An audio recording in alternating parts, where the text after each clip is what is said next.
কুড়িগ্রামের চিলমারী উপজেলার রানীগঞ্জ কাঁচকোলে এলাকার ব্রহ্মপুত্র নদের ডান তীর রক্ষা বাঁধে ভাঙন দেখা দিয়েছে। প্রায় ৬০ মিটার ব্লক পিচিং নদীতে মিশে যাওয়ায় ভাঙন আতঙ্ক বেড়েছে। চলতি মৌসুমে বাঁধটির অন্তত ১৫০ থেকে ১৬০ মিটার এলাকায় দেখা দিয়েছে ধস। রাজু মুস্তাফিজের তথ্য ছবিতে প্রতিবেদন।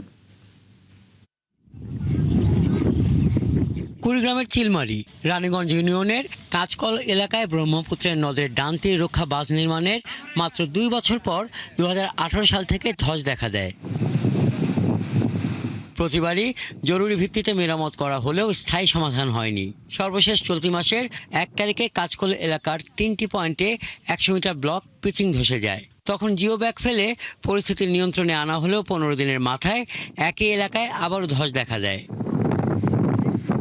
উত্তর ওয়ারী সরকারি প্রাথমিক বিদ্যালয় থেকে কাঁচকল বড়ভিটা সরকারি প্রাথমিক বিদ্যালয় পর্যন্ত প্রায় ১.৫ কিলোমিটার এলাকা এখন ভাঙনের ঝুঁকিতে রয়েছে। প্রতি বর্ষা মৌসুমে যখন ভাঙন হয় বা কিছু একটু দাবি যায়, তখন সামান্য ২-৪ হাজার বস্তা দিয়ে জিও ব্যাগ দিয়ে এটাকে নিয়ন্ত্রণ করা হয়, কিন্তু এটা স্থায়ী কোনো হচ্ছে না এবং একখানে যখন নিয়ন্ত্রণ করে আবার আরেকখানে ভাঙে।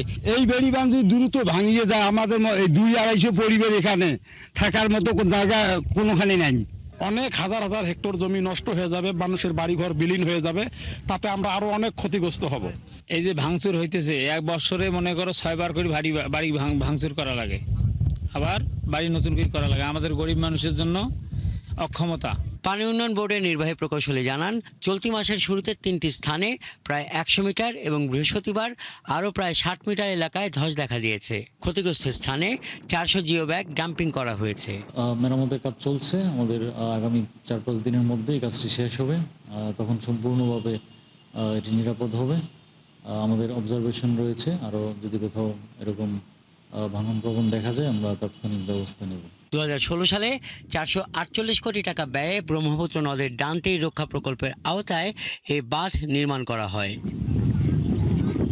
হাসান আহমেদ, ৭১।